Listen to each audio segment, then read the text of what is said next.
It's a big trip across the Atlantic, but a free trade zone would certainly make the two continents feel a lot closer together on a business level.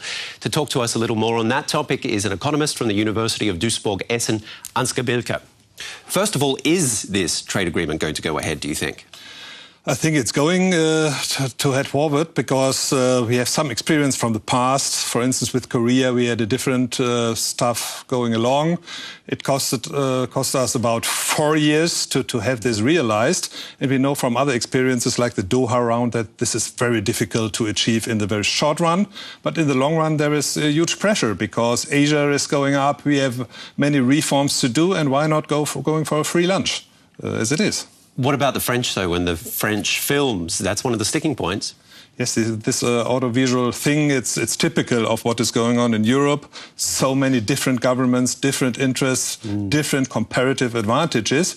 And hence, this is a situation we have to grasp now. This is a very good chance to go ahead because it may be too late in the future when China is surpassing us. Just briefly, I know Hollywood is a huge industry, but French films?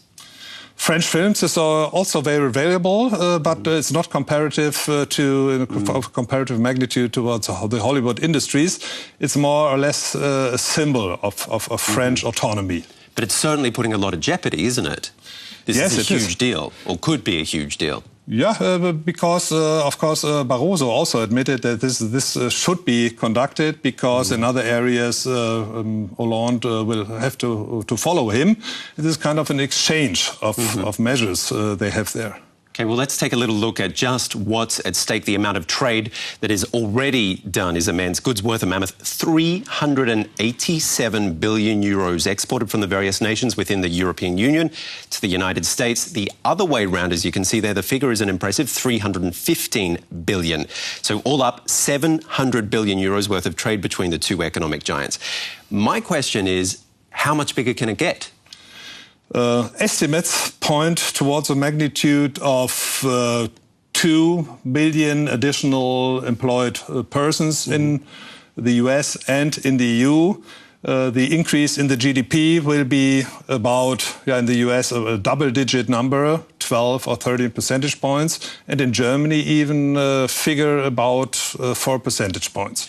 We talked about the sticking points with the French. What about the differences between the US in general with the EU? Yes, so here you simply have to look at the comparative advantages the countries have. The US are very strong in services. The EU is very strong in the car industry and car automobile exports. So you should expect difficult negotiations in these areas. And what you have to take into account as well is the genetically modified organism stuff. You also have to take into account the issue of hygiene in the agricultural product sector. Very funny standards still there. And especially in these areas, I expect some difficult negotiations, not to forget about the chemical industry, which is very much protected in the EU. OK, Ansgar Belke, thank you very much for joining us. A very informative talk.